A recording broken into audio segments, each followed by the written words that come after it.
Now, Lee, you're the teacher, right? Don't you work with this shit all the time? Yes, I do. I do not teach tech classes though. Yeah. Sitting here with Lee and Kurt from the West Coast Florida Riders. And I tell you what, man, you guys have been on quite a journey. You really have. You've really grown. We're constantly adding people, and Lee really took on a huge endeavor lately. I'll let him talk about it, what he's been doing, fighting for our rights here in Florida. Yeah, And, you became a lobbyist, Lee. Man, I tell you, if you know me on any kind of level, you know that I am not a political type of person. I've never have been and never Right. claimed to be and never want to be really. But, you know, when it was something as important as what we were fighting for, you know, you just felt like you had to step up and be counted. So, and we did. I mean, WCFR was huge. You know, our friends asked us to make a stand, and the House Bill 836 was pushed through Tallahassee, the state capitol, in 4 different meetings. And basically, in a nutshell, it's an insurance company's wish list. So it basically limits their liability in case of personal injury accidents. So we were up there fighting. The final vote is on Wednesday. I know this is probably going to be aired after that, but we're anxiously waiting to see what the final vote would be. It didn't come out in our favor the first 4 meetings. So the bill it's a huge bill. There's so many different parts of it, and not all of it's bad.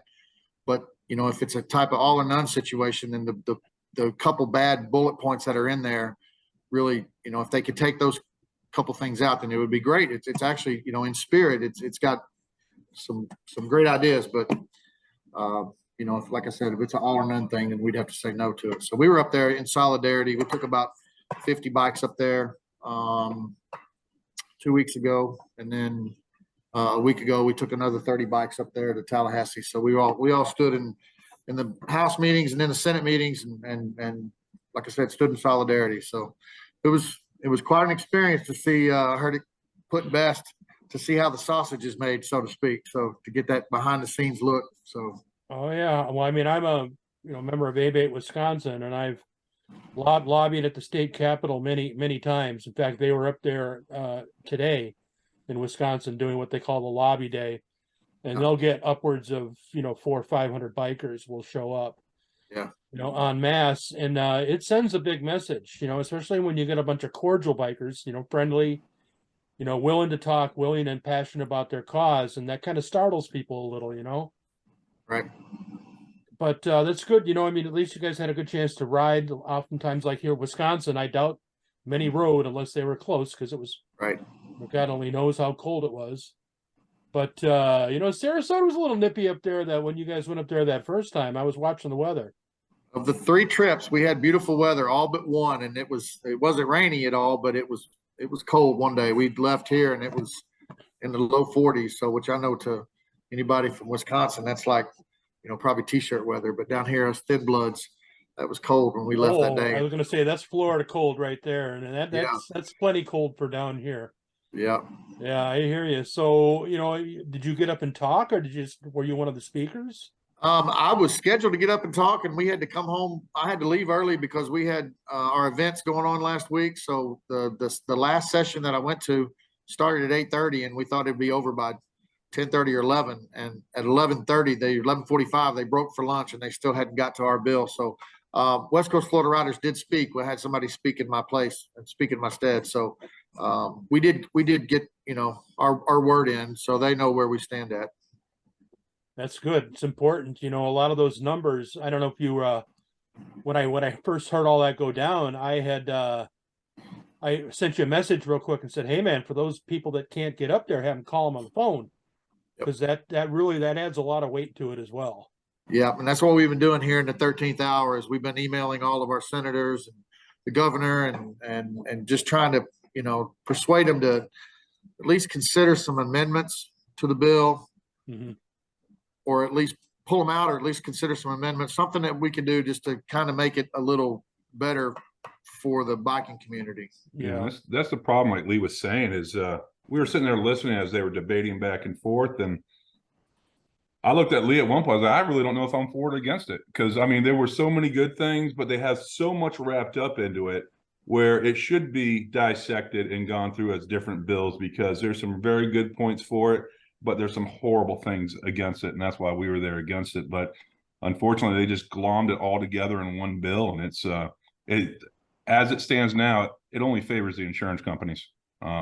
It's screwing the citizens of Florida in favor for the big insurance companies. So unfortunately, that's just how they rolled it up together, and it's either all or nothing. So we're hoping it's nothing. Yeah, but come on, there's never a motorcycle accident in Florida. Yeah, I mean, 2 a week reports on it. Yeah, 2 a week. We had two died last week alone. Yeah. And then and Lee here is getting real big. I'm there reading some article, and all of a sudden I see in the middle of the article, and they're like, Lee Hagood from the West Coast Florida Riders says, and then there's this whole paragraph on you making a statement about a couple of riders that had died in Sarasota. Yep. Hopefully they were not members of the WCFR. Members or not, our prayers and our hearts go out to them and their families.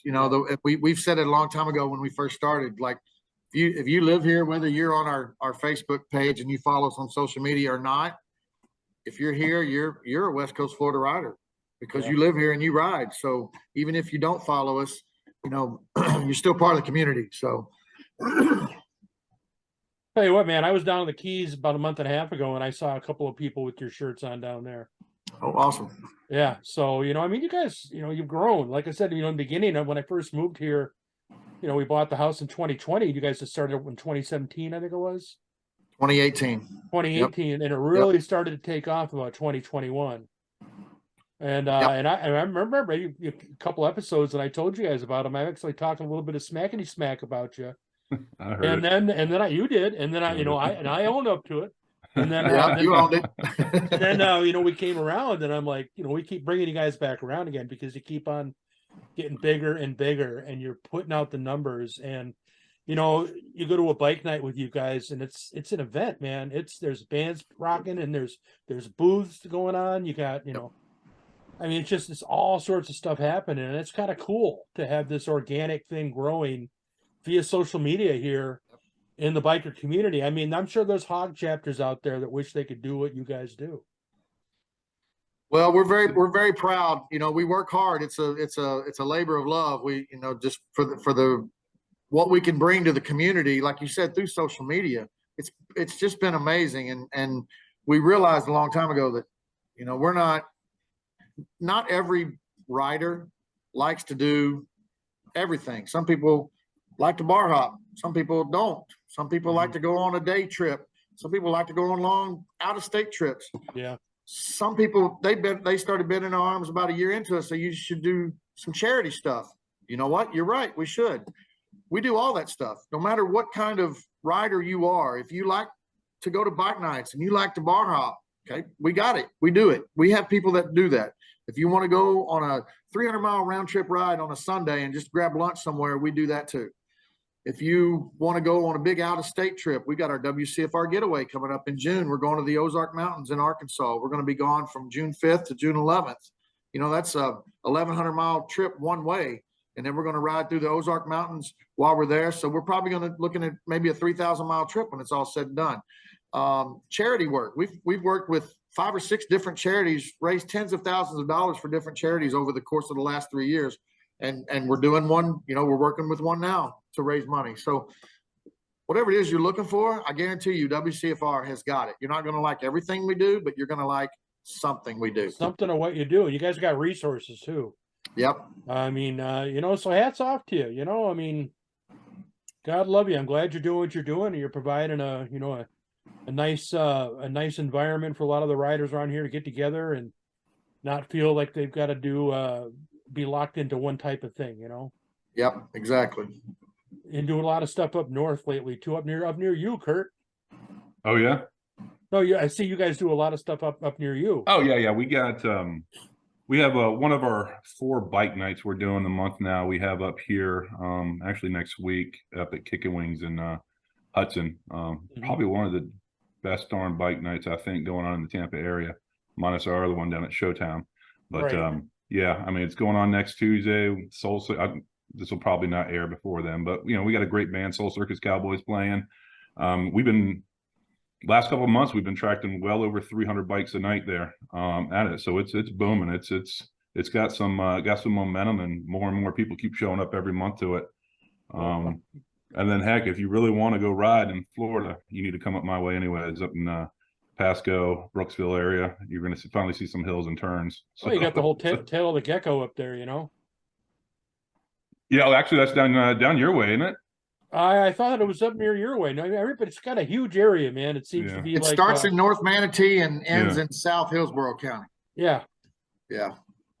So Kurt's a little farther north of that. I got to tell you, I get hats off to Kurt. That bike night at Kicking Wings was it's kind of waning a little bit there for a while, but Kurt and all those guys up there have really. I mean, that bike night has bounced back like nothing I've ever seen before. Usually, when a bike night starts to fade, it's kind of hard to resurrect it. But they've done a fantastic job up there. Like he was saying, 300 bikes on a bike night on a Tuesday night, mind you. On a Tuesday night, it's just amazing. So they're doing some good stuff up there. Our ladies are doing a ride at the end of this month, and they're going up north.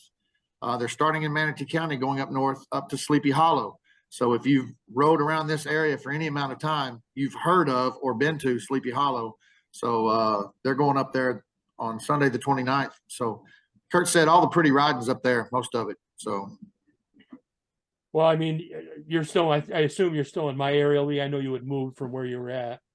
I'm in the Ruskin area, South Yeah. Hillsborough. Yep, like 10 minutes I'm about 10 minutes north of Peggy's Corral. So Okay. yep. That's not too bad. But I Well, mean, Mark, everyone knows. getting up to Hudson, that's a hell of a hike for us through some tough rod area, man. Especially when the traffic's going on up through there. Yeah, you hit that I-475 interchange. I can get, especially during rush hour times, it'll delay you a good 45, 50 minutes. But Yeah. it's part of my daily commute.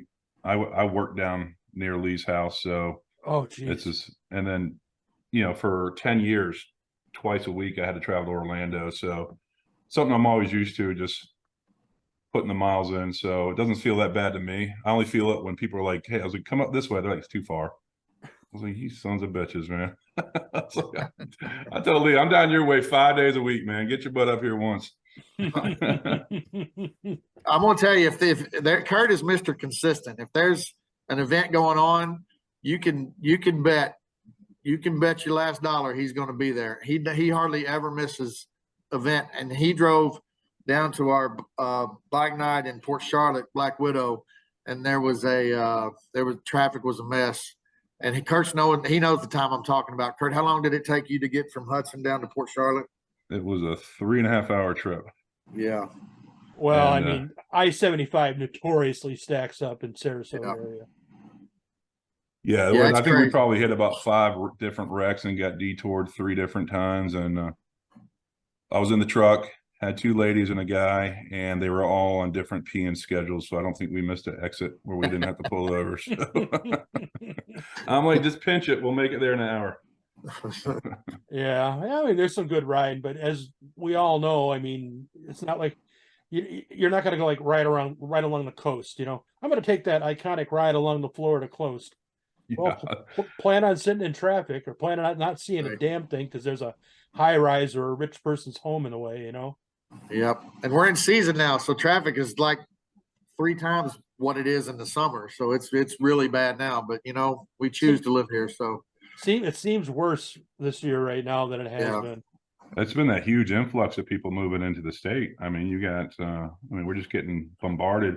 I work for a home builder, and the amount of people coming in from California and New York, it's absurd. I mean, we're already crowded as is, and we're full. they're building. We are full. I mean, we should have a no vacancy sign, but people are coming in by the thousands every month, and condos are going up, new homes are going up, and places you didn't think they'd be able to build. You would think were, reserve lands or state property and stuff, but they're renovating it. It's just going to continue to get worse until some of the other states let. I guess, I mean, it's crazy sitting here in Florida complaining about people still having a mask mandates and stuff like that, because we never really had it here. So, I mean, We did about a month of it, a right? little bit, but yeah, not like something like, I mean, my company's based out of California, and they're talking about, was it 3 years later? They're talking about just going back into the office to start working together. They've been working remotely since then. And so it's just the craziness of like that, until these other states let loose and fully open up, we're just going to keep getting slammed here with people, moving, selling their $2 million condo in California and buying a, $500,000 home here and pocketing the money. So, I mean, why would you not do it if you can work remotely and still, find a way to keep your job? Well, there's a reason they call it the Florida Free State. Yeah. So, yep, that's the problems now. And like all these roads are widening.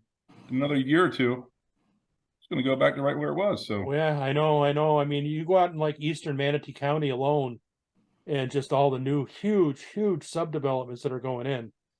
yeah. I'm amazed at the amount of stuff that I've seen go in just since in the 4 years I've been here. There's a stretch of 5 miles that I drive to work every day that used to be remote. There wasn't a single house on it. And now I pass literally a half a dozen subdivisions that are all still just going up in the early phase. Yeah. And I'm looking at the roads and I'm like, there's no infrastructure to handle all this. They don't have it in place. What it's going to be in another year, it's just going to be horrible. And it's going to be more dangerous to be out there on your bike. So telling everybody, make sure your head's on a swivel all the time. Yes, sir. Yes, sir, man. Yeah, life's too short to worry about that stuff. Well, let's get off the serious shit. Yeah.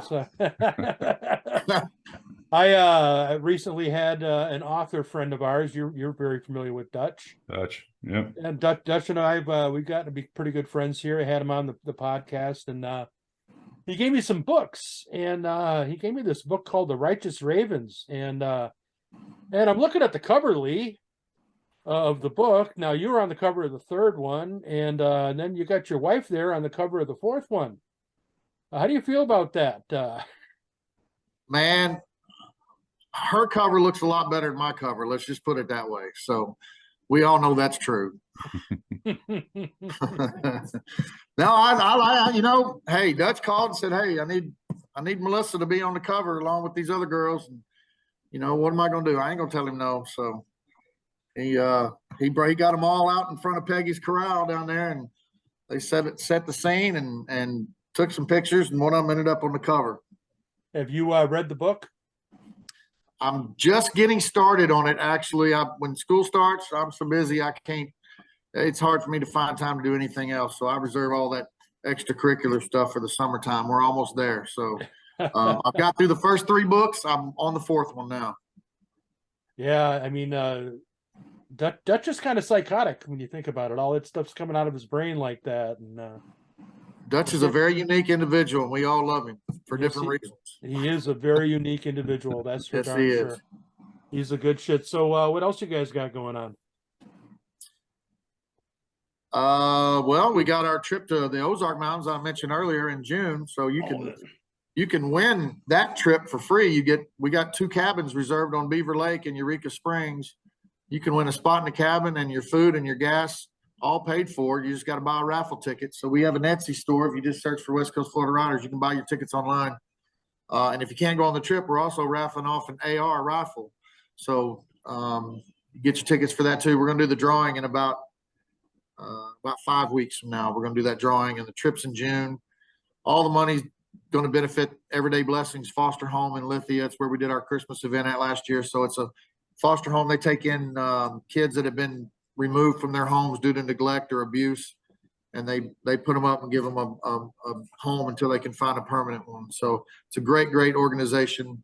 They do great things out there. They specialize in keeping siblings together. I know it's kind of touching. We were out there at Christmas, and they had 9 kids that were all siblings that they took in all at once. They were all siblings. So they specialize in trying to keep these kids together. But anyway, so we're raising money for them through the raffle sales, and our we do, when our bike nights, we'll do 50/50s and auctions and things like that. We have one of our members that's auctioning off a 4-man fishing trip going 30 miles out off the coast. It's like a $1,200 value. So he's auctioning that off. I think our top bid right now is $900. We got an LED kit that's being offered up for auction. All that money's going to the charity. That's the point.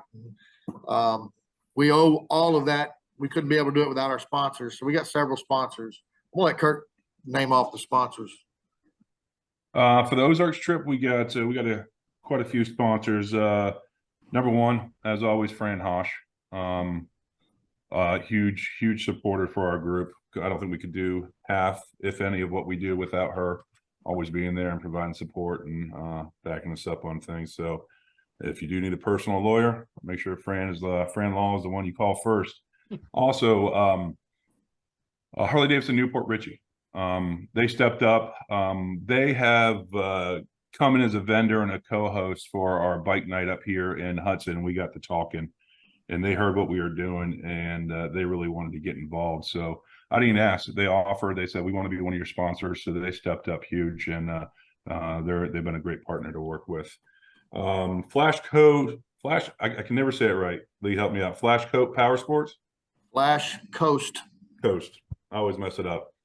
So got them and Whiskey Wings in Tyrone Park. If you're ever in the need of a wing, you got an appetite you can't suppress, go on down to Tyrone Park in St. Pete, man. Get yourself some wings. They got a great We're gonna do a menu bike night there, actually. Whiskey Wings Tyrone in St. Pete. We're gonna do a bike night there. It's the first Tuesday of April is the next one we're doing there. I'm just looking at the calendar here, trying to figure out what date that is. That would be the 4th, April 4th. So we'll have ride-in bike show, our custom trophies. Gas Donkey Garage makes these awesome trophies. I thought I might have one around here, but I don't. We gave them all out. Kurt, you got one at your house? I don't know. Kent has them all. I got you. So anyway, so yeah, ride-in bike show. All you gotta do is show up and you're in the bike show. And these trophies are custom. They're one of a kind. There's no two trophies that are alike. So all you gotta do is show up and then bring that beautiful machine. We get some show bikes out to our bike nights, just simply for the fact they want to run one of them awesome trophies. So good times. Yeah, I mean, I just listening to you guys talking about all the stuff you're doing. I mean, it sounds like you got about every weekend of the year covered. We were talking about that before the year's end. We were in December, and I looked at Lee and I was like, man, we really got to slow things down for next year, 2023. I go, this is insane. I go, it's like every week we got something going on. We're planning something. We got these pop-up events that come, and I mean, we're looking 4 or 5 events a month, and it's just like we were running ragged at the end of the year, and we both agreed that we were going to slow things down. So then we got down. Like no, we got down, sitting down, started planning things out, and realized we had more events planned for 23 than we did 22. So we keep on making us promise each other that next year we're not going to do shit. Yep. Yeah. Counting the bike nights and our rides and our events and our getaways and all that stuff. I think we put on the calendar on January 1st, we had over 60 events scheduled for the calendar year. This was on January 1st. So it's crazy. It's just, and you're right. To it since then. Tank, it's every weekend. It's literally every weekend something's going on somewhere. I mean, that's got to be exhausting. And honestly, it's probably sometimes not fun.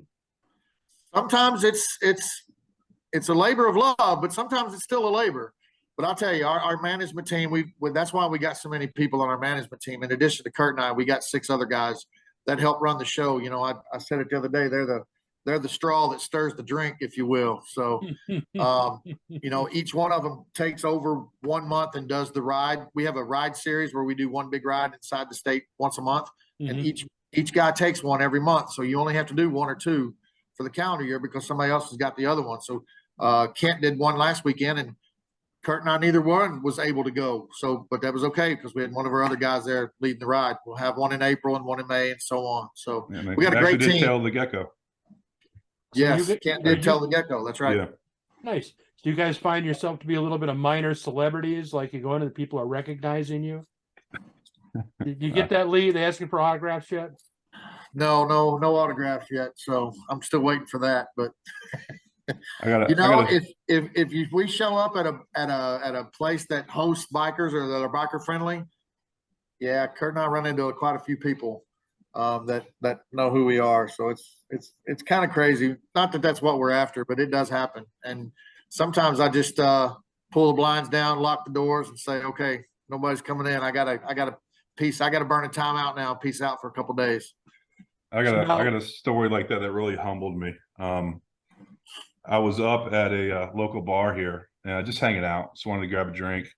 Wasn't thinking nothing of it. Sat down at the bar and not in the mood to talk to anyone. I was just kind of decompressing.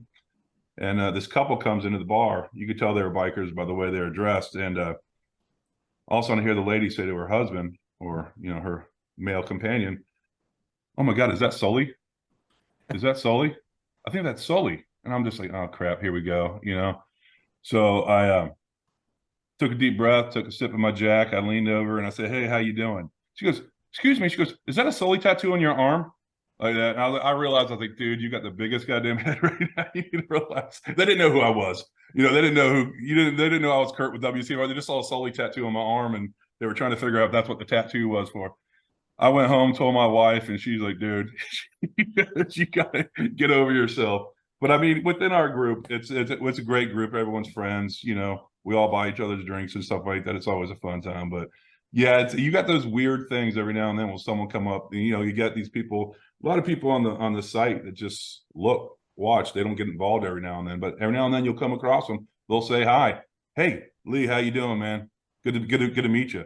Walk away. I look at Lee. It's like, "Who's that?" No, I was like, Don't no, tell our no secrets, idea. Kurt. Like that. Well, I mean, it's going to happen. I mean, with the 8,500 plus members, we can't know everyone, and there's a lot of people that don't come hang out, and you'll just run into them somewhere, say at a dealership or something like that, and they'll say hi just because they know you. They've seen you on the Facebook, and you're like, "Hey, how you doing, man?" You act cordial, be nice, try to talk them into coming out to our event so we can get to know them a little bit better. But yeah, it is always a weird kind of feeling when someone comes up, knows your name, wants to shake your hand, and then they just turn around and walk away. Just be a good ambassador, Yeah, that's what we try. That's what we Now, try. I'm going to ask you guys this question from your perspective. I know like a lot of the hog chapters, hog chapters are now letting other motorcycles in. It's not just Harley specific to hog anymore. I'm not sure if you guys were aware of that.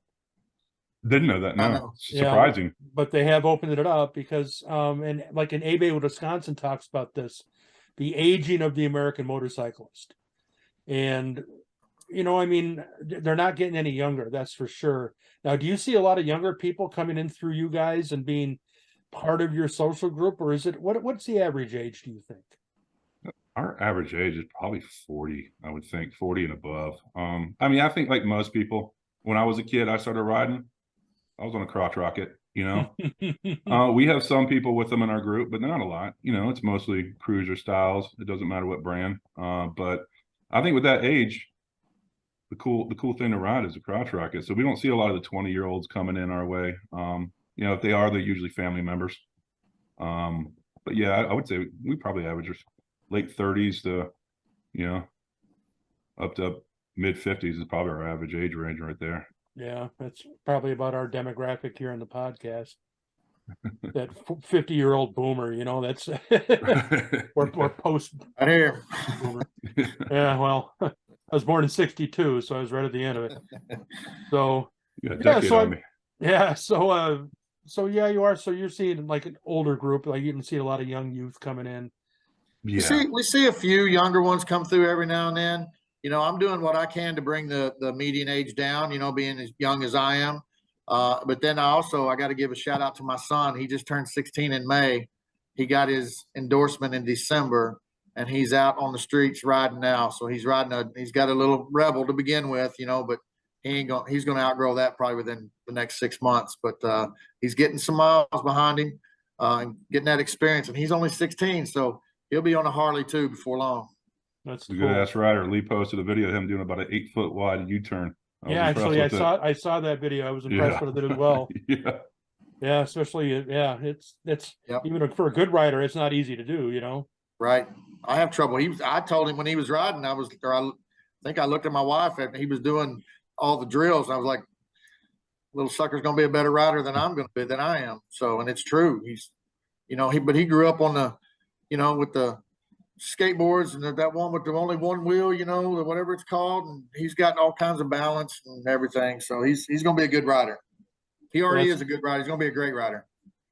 Yeah, maybe he'll join like a motorcycle club, become a 1%er or something on your Yeah, yeah, yeah. I never know.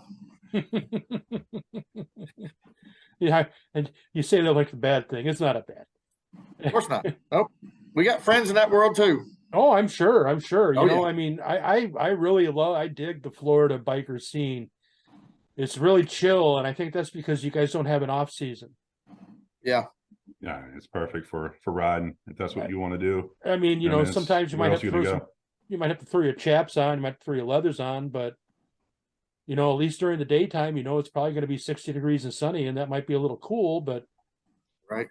I find myself more often than not when it's really hot wearing a long sleeve shirt just so I don't burn. Yep. That's Yep. well, I mean, this is why we live here. So because we can ride year round. Yeah, yeah. How do you do with the humidity? It's tough in August and September. July and August and September when that 3 o'clock rain comes every single day and feels like it's 120 degrees. Your clothes are sticking to you. That's rough, but that's all right. I'll take it. That's a trade-off I'm willing to take. Let's see, my fat ass is always up north in Wisconsin when that happens. I haven't been down Uh-huh. here to Yep. experience it yet. But my house sits at 72, in the cool. So I'm sure it'll be fine. Right. We'll see. You were talking a few minutes ago about some of the different prizes and stuff you guys have for raffle. Maybe when I get back down here in October, I could do you guys a custom WCFR fishing rod. You could raffle that off. Oh, that'd be amazing. Hell yeah. That'd be great.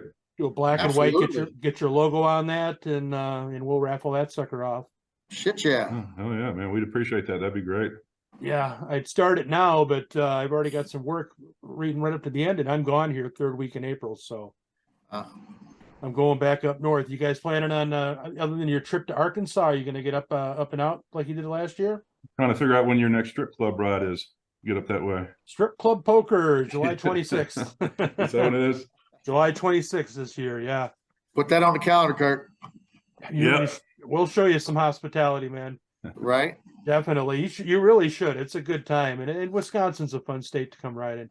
Well, you never know. I was born and raised in Arkansas, so when we go to the Ozarks for our trip, of course I'm off all summer long. So when the gang comes back to Florida at the end of that trip, they'll be minus one bike because I'll be staying there for another probably another 3 or 4 weeks. So I'll be closer to you than I am right now, anyway. So at that point, hospitality, you never know. Open invitation, Lee. Awesome. Thank you. Appreciate that. You're welcome. You'd have a good time, that's for sure. Yeah, I think I got one of our guys in the management team already sold on coming up there for it, Tank. Right on. Cool. Cool. Brad Orlando, he's down for any ride.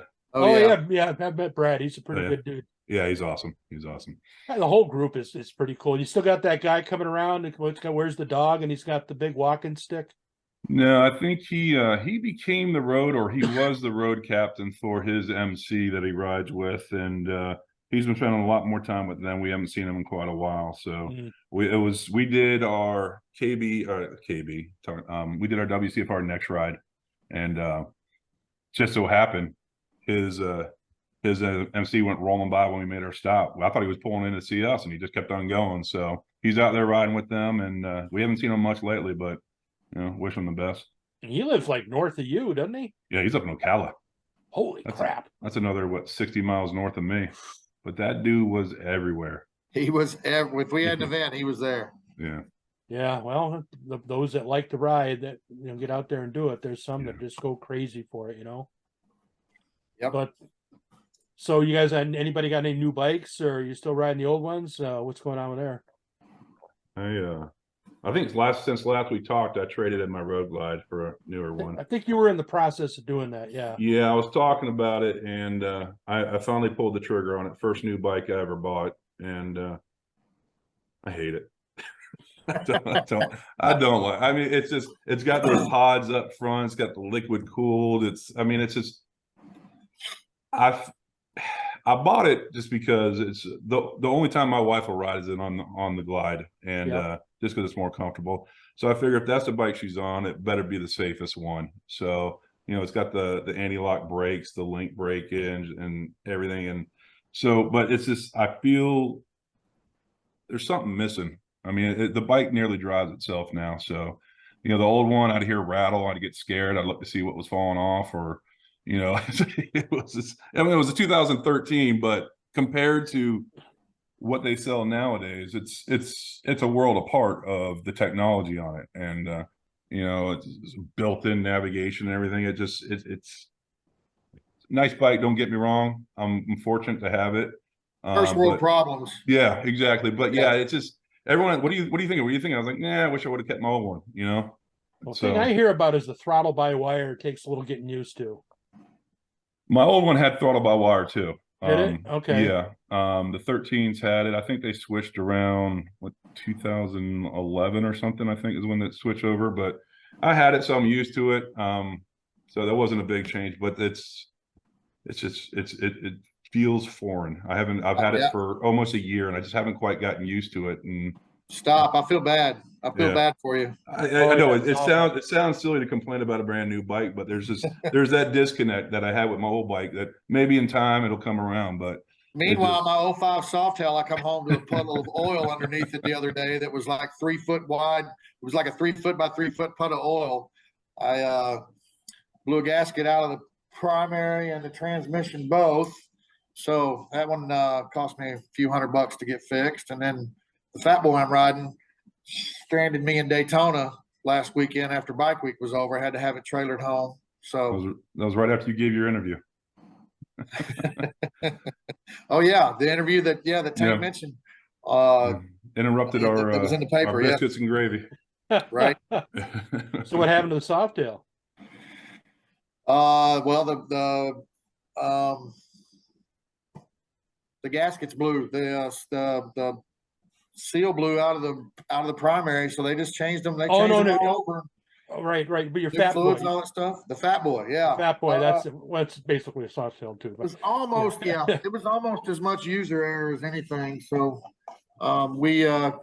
Kurt inspected everything because he was there with me when I got stranded. And so it's on you, Kurt. Okay. He inspected everything. No. You better tell this correct. We could not figure out what the problem was, so we had to trailer home. And then I had one of our guys come over, and he's tracing everything, and he traced it to fuse. Lee was on fuse duty. Yeah. He pulled all but the last row of fuses, and it happened to be the one in the last row of fuses. So for another minute worth of check-in and a 15-cent item, he could have ridden home. Yeah. So the bad news is I had to have it trailered home. The good news is it cost 15 cents to fix. So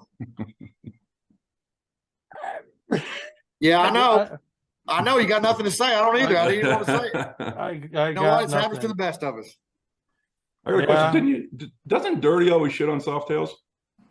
Yes, he does. Yeah. And you said he just got himself a Softail, huh? He did. He bought one. Yeah. Yeah. It's a one-off bike chopper. He went out to West Virginia or North Carolina and picked it up. So it's one-off chopper, but still a Softail. But still a Softail. Right. That's right. Yeah. I think one of the best platforms they ever made. I mean, talk about a nice, easy bike and comfortable to ride, tracks well, turns well. I like my Softail. It's I love my Softails. I love them both. That's all I plan on riding for as long as I can foresee. I wish I could afford a new bike, honestly, or at least a newer bike. Right. Me too. Yeah. I'm on ramen. I've been eating ramen for 4 months. This guy here, Jesus Christ. Yeah, I know. Yeah. Eating ramen. Yeah, well, I'm sure. Yeah. Well, that's the thing about Harley, right? They'll sell anybody a bike. Yes, they will. Just don't look at that interest rate. Right. Yeah, well, they are. What do they say? They're a finance company and boutique that happens to sell motorcycles. Yeah. Yeah, I tell you, man, I'm still riding that 07 Victory Kingpin, and I've got 65,000 miles on it, and I take that back and forth between here and Wisconsin, and I had to redo the front end, I had to do the neck bearings. Now I'm getting ready to rip out the fuel pump, put that back in again. Parts getting harder to find for it? Yes, they are. They are very much so, and trying to get somebody to work on it is tough too. So I've taken over the duties myself, and kind of, and then I tell you what, that's when your butt will pucker when that little noise, you hear that noise of that clank or something feels wrong, and you're like, I'm riding 80 miles an hour on a bike that I wrenched. Yeah. You know, it makes you think about that. But you know, I mean, it's been cool learning all the different stuff, and especially with the Victory, because it's got some real quirks to it, the bikes themselves. But last year I was coming back, I was able to do an adjustment on my belt in the parking lot at 7 o'clock in the morning in the hotel before I left in Kentucky. So There you go. you know, got it straightened away. So, and you know, I carry all unbelievable amount of tools and spare parts on that thing, because once I source them, you know, I hold on to them. I don't wait for it to break. I get it beforehand, so I have it. You know. It reminds me of one of our first big trips we did up the Blue Ridge. We were probably about 80 miles away from Tail of the Dragon. Something like that. Yeah, we stopped afterwards and got like an early dinner, and then we just broke off, and we had a bunch of cabins rented up in the hills in Blue Ridge, and everyone just raced back. And I was in a group of about 6 guys, and we were pulling triple digits, just hitting the main road and hitting the hills and everything. And that same thought came through my head. I do my own wrenching on this bike, and I'm a friggin' moron. You know, so I dropped it down to about 90. I don't know why I thought that would make a difference, but I figured a 90-mile-per-hour slid over a 100-mile-per-hour slid was a little bit better. I told the guys, just go, I'll catch you at the stoplight. And I always did. But yeah, same thought. I was like, did I torque that right? Did I put that down right? Yeah. So, got me worried. Yeah, I know. But what are you going to do, right? I mean, ride it. Exactly. Ride it. Yeah. Wait till it fails, you know, and then fix it. Yeah. You know, it's just that we only got 2 wheels. I mean, you lose one wheel in a car, you still got 3, and you ain't going to fall down. You know, it's not going to fall over. You know, a bike is a little different than that. I got a little bugaboo. We were coming back from Daytona. I think it was last year. It was either Biketoberfest and I was on my Road King, and I was having tire problems all weekend along with that. And we were going down International Speedway towards the land, and I think we were rocking probably about 80, 85. My back tire just 0 PSI. Oh. Luckily it tracked straight, didn't have a problem. I was able to get it over, didn't get squirrely or anything. But yeah, I think I think that tire, we'd fill it back up. It lasts about maybe 10 miles if we were lucky, then it just completely go flat. It turned out it was the Valve stem. Valve stem. There we go. Couldn't think of the valve stem. You couldn't get to an angle. I went and bought a valve stem puller, and I just couldn't get the angle to tighten it back down. It was just worked itself loose. And yeah, every 10 miles we were stopping. There was probably about 8 of us there with Lee and his wife. And every 10 miles that tire just go flat. And that kind of got the nervousness of losing a rear tire on me, because I learned to ride that wobble until we at that speed. Oh, it's happened to me many times. And here in Florida, as a matter of fact, a couple of years back, a club brother was coming down to see me. I said, I'll ride up and see. He was like right about the 275-75 split. So I said, I'll ride up a little north there and I'll meet you, and then we'll ride down to my house, you know. So I get off the highway and I see this guy like mouthing, you know, through a glass window, like, you know, just pointing at him. I'm like, what the hell, you know? And I get off the road and, you know, where I'm going to meet him. And he pulled in. He's like, hey, man, your rear tire has got like no air. And I'm like, well, it felt a little squirrely. So I go in, it got 9 pounds of pressure in it. Oh, Jesus. And it wasn't the valve stem. It was that I was just a stupid idiot and who tends to push his rear tires a little further than they should. And yeah, I was wearing through. And so, yeah, we were stopping about every exit to have to put air into that thing. You know, it's on, like, it was on Super Bowl Sunday. We're trying to make it down to here. Every exit from, you know, up near where you are all the way down 75. He's got sunglasses on. He doesn't have regular glasses, no clears. So now the sun's down at this point in time. We're still a half hour away. Can't see shit. Can't see shit. I'm like, just look, follow my taillights. Follow my taillight. Follow my taillight. So I'm like, oh my God, man. Like, you know, it's a Sunday night. So because we got to get spare change all over the place just to try to, you know, get air into the dumb thing. And 2 of the places that didn't work, we stick $1.50 in, and the thing never even goes off. Now we got to go another place, find more change. And yeah, I've been there, man. I know. When I bought my first Road Glide, it was a guy down in Naples, and I had never ridden a Road Glide before, like a touring bike. And so I looked at the guy. Is it good to ride? He goes, yeah. He goes, I was out on it yesterday. Everything's great. He goes, tip top. Take it out for a ride, test ride. I'm pulling this thing out, and I was like, this thing handles like dog shit. I was like, man, maybe it's just the way the touring bike's handled. I didn't know. I had no frame of reference. So I'm ripping about 60, 70 down the main drag in Naples, pulling in the cul-de-sacs, turning around everything. And I was like, man, maybe it's something I'm gonna get used to with these touring bikes. They're dogs. They handle like a pig. Pull up. I was like, it's cool. I'll learn to ride it. I'll learn to like it. Took the bike home, put it in the garage, put it up on the lift, started checking everything, plugs. I didn't know how well the guy maintained it. How many Checked the pounds were in that front tire? 0 on the front, 0 on the back. I was like, put some air in it, pop back in the neighborhood. I was like, oh hell yeah, these things handle better than I thought. Yeah. I was like, the thing was like it was like a stuffed pig, man, trying to turn that thing with 0 psi. The guy Yeah. slowed up and down, it was fine. See, you guys talk about wrenching on your own bikes. This is not a skill that I have. I understand this and I know it. I wish things were different, but it's not. So I always make sure I ride with somebody who's very skilled at that. Proof. In 06 and 07, I had just got my first Harley in 06. It was a wide glide, and we rode it from St. Pete to Sturgis. I rode to Sturgis and back that year on the wide glide. No problems. When we left Sturgis, we went out further west, rode through Wyoming, Colorado, come back, no issues. Great trip, almost 7,000 miles. We were gone for almost 3 weeks. Next year, let's do it again. Jump on the wide glide, get out to Sturgis. My intake gaskets go out.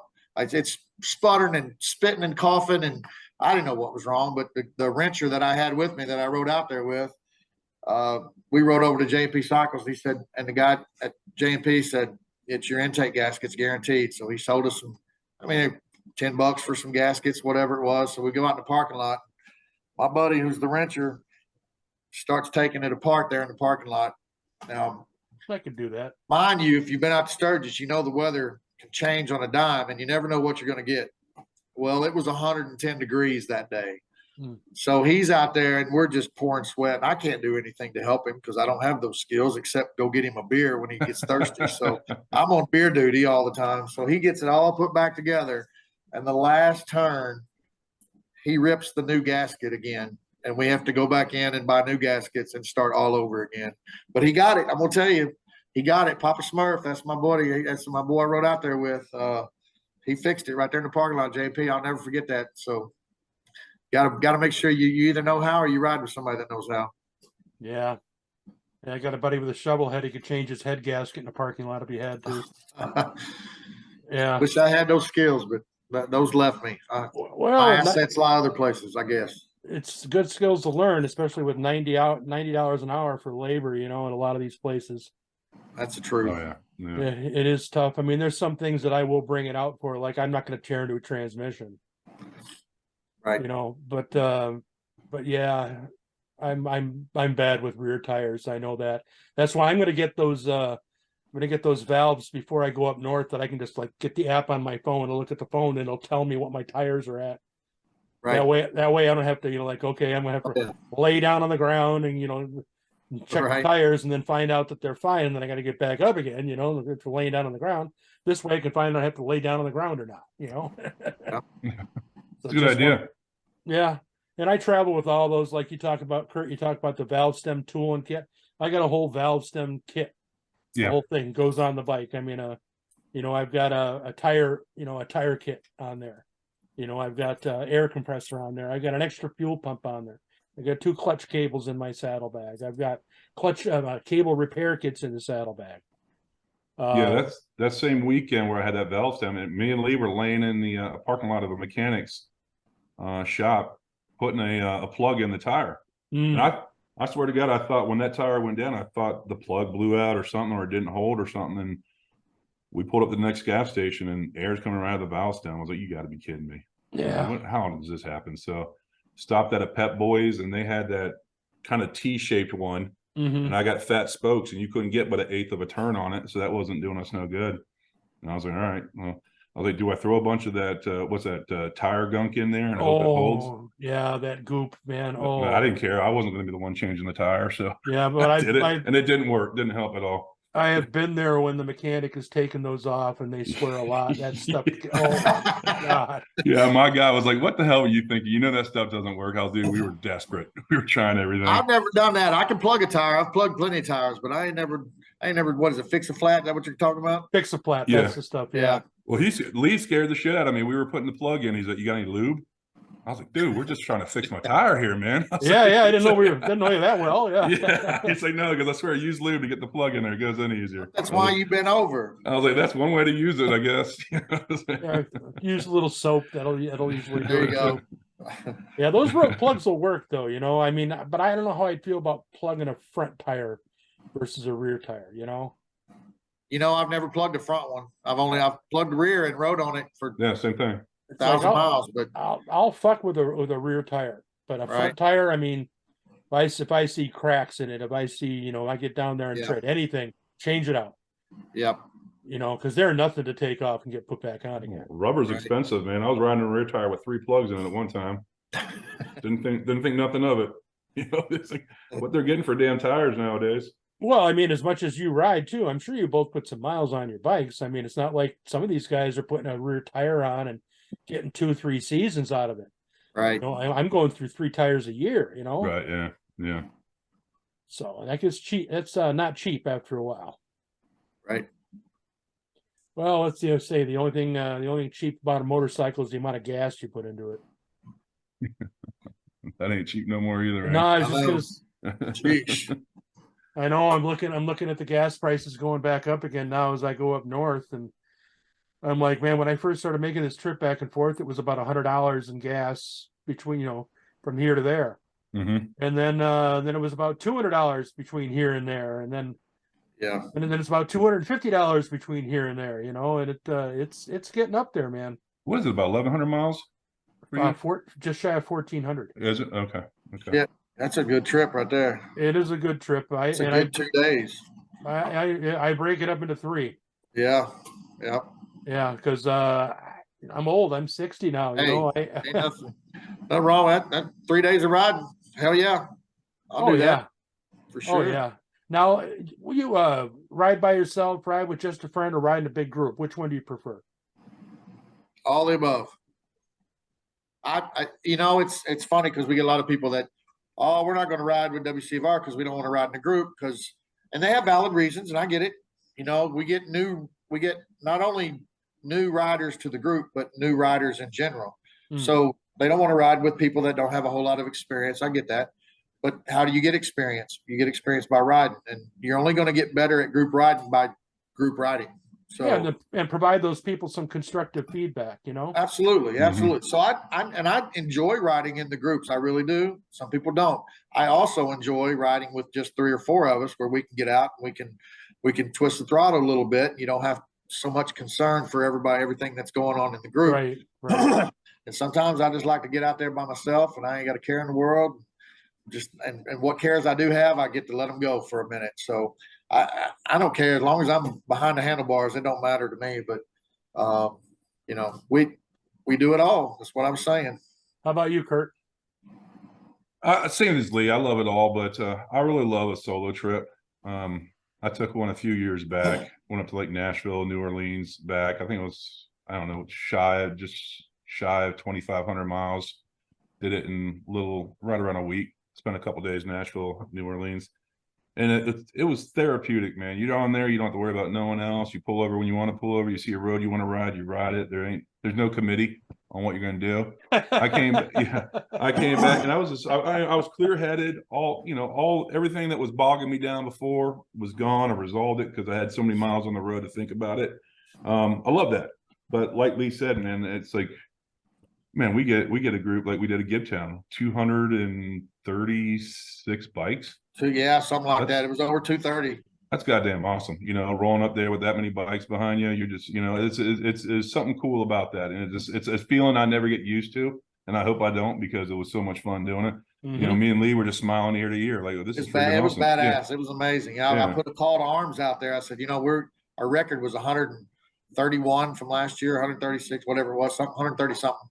I said, we're going to break it this year. Let's do it. I wanted to get to 150, and damn, if over 230 bikes showed up for that that area that we staged in was, I mean, we stretched miles on the Highway 41 when we went up there. It was awesome. Nice. And then Yeah. also getting a handful of guys and going up that, just tearing up the hills and everything around here. It's just, there's a good group up in my area that just know the area well, and I'll let them lead and I'll fall behind them and try to keep up. Yeah, you should be able to find enjoyment anyway, but yeah, I mean, if I had to pick a favorite, it'd probably be a big group ride. That's just, I like it. I like having that many people, rolling with us, rolling together as one unit. So now let me ask this question. Okay, let's say I'll start with you, Lee. Do you let anybody else ride one of your bikes? Yeah, I do. I'm not that, now, not just anybody, but I would let somebody else ride my bikes. I'm not that person that, hey, hands off, don't even think about riding my bike. I would, and I've offered it several times. Actually, I've got a buddy in Chicago that comes down, rather than sending his bike down so he can have something to ride. Whenever he shows up, I just tell him he's always got a bike to ride. So, and Yeah. he's tucked me up on that a couple times, and he does upholstery work. So he redid my motorcycle seat. So it's kind of a trade-off. So Right. yeah, I'll let somebody else ride the bikes. I mean, depending on who you are, but Right. Not just any Joe Blow. How about you, Kurt? Yeah, I'm the same way. If I know you, I know you can ride, you're welcome to my bikes. Take them Yeah. out. I've offered them up. So Because you hear a lot. Oh, I'm sorry. Go ahead. no, it's good. Good. I was just going to say, you hear a lot of guys say, oh, you're not going to ride my bike. I'm the only one. I mean, there's all those memes that are out, right? You see them. They come through on your WCFR Facebook page. You see the blesser. I get it. That's your baby and everything, but I'm going to make a good argument for having somebody else do it, though. Yeah. And my argument is this: my bike I've got now, my Victory, had it since 2011, so I've got some good miles on it. And over time, it atrophied. Right, over time, the neck bearings worn out. Well, I rode it through that whole period of the neck bearings wearing out, so I knew it felt a little soupy, but I got used to it. Yeah, growing used to it. It's what I rode. And it was coming back down. A buddy up north had got on it, and he was like, he got off right away, and they took it around the parking lot and got off. And he said, "This ain't right. Something's not right on this." I'm like, "What do you mean?" He's like, "Oh no. This is way too loose. Just your neck bearings are gone." So I wouldn't have known that. I wouldn't have known that at all without having somebody else ride. So I mean, there's somebody else. They might find something about your bike that you've grown accustomed to that might help you out. I mean, that's a good point. Yeah. That's a valid point. Hell, I was riding Lee's Fat Boy, I think, once two moves ago, and I think I rode your Fat Boy to the new house that you're moving to. And I was like, "Dude, you ain't got no rear brakes." I was like, "No, I don't." I was like, "I don't think so. You need to get them looked at, man. You got no rear brake." I never used mine What do you need anyway. brakes for? I thought you only needed clutch and a throttle. That was in my period when I was heavy on the rear. I once swapped out a tire.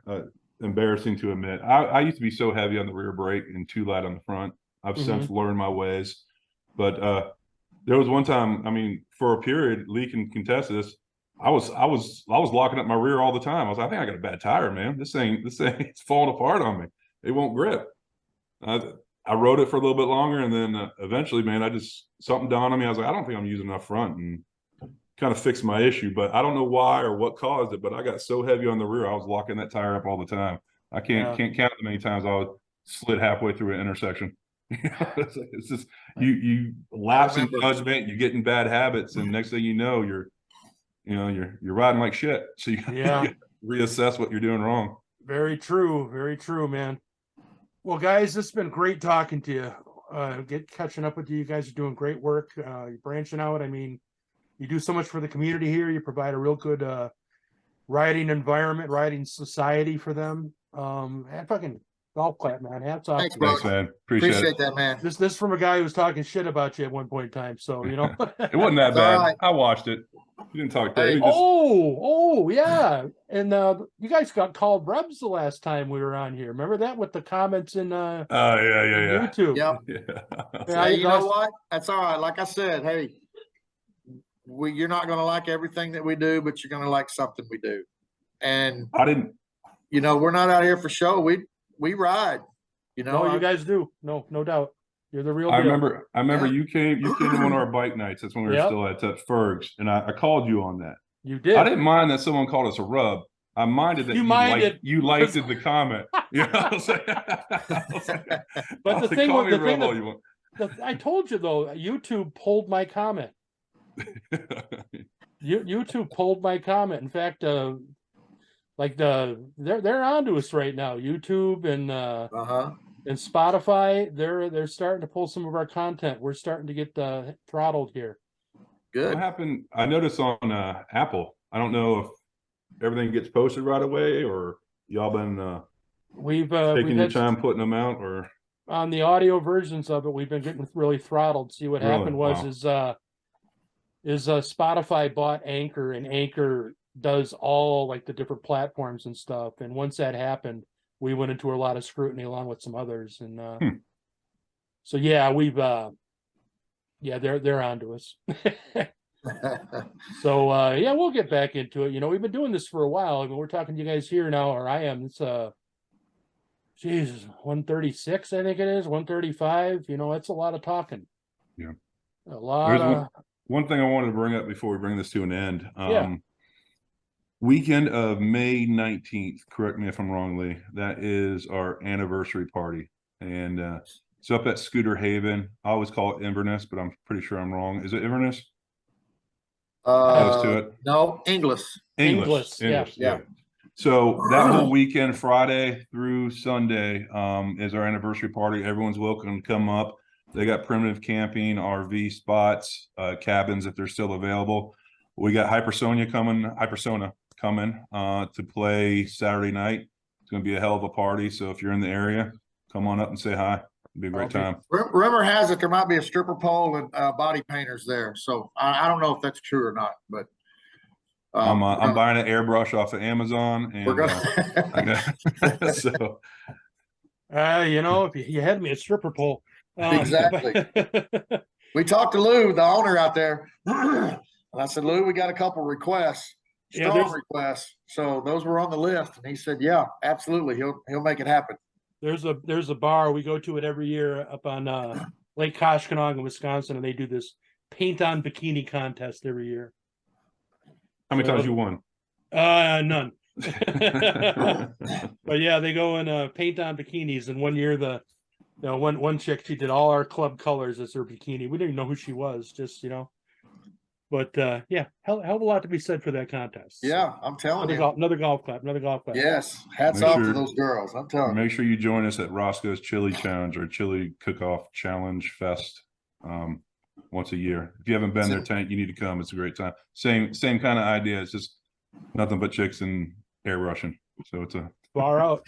Creates a good party scene. Count me in, as long as it's not between May and September. You know, between October. It's in November, so you're perfect. All right, there we go. All right, guys, always a pleasure, man. Appreciate it, Tank. And Tank, thanks for having us, brother. Appreciate you. Yeah, no problem, man. And keep in mind, everybody, the most dangerous part of your motorcycle is the nut that connects the seat to the handlebars. Peace. That's right. Check it out. It's out.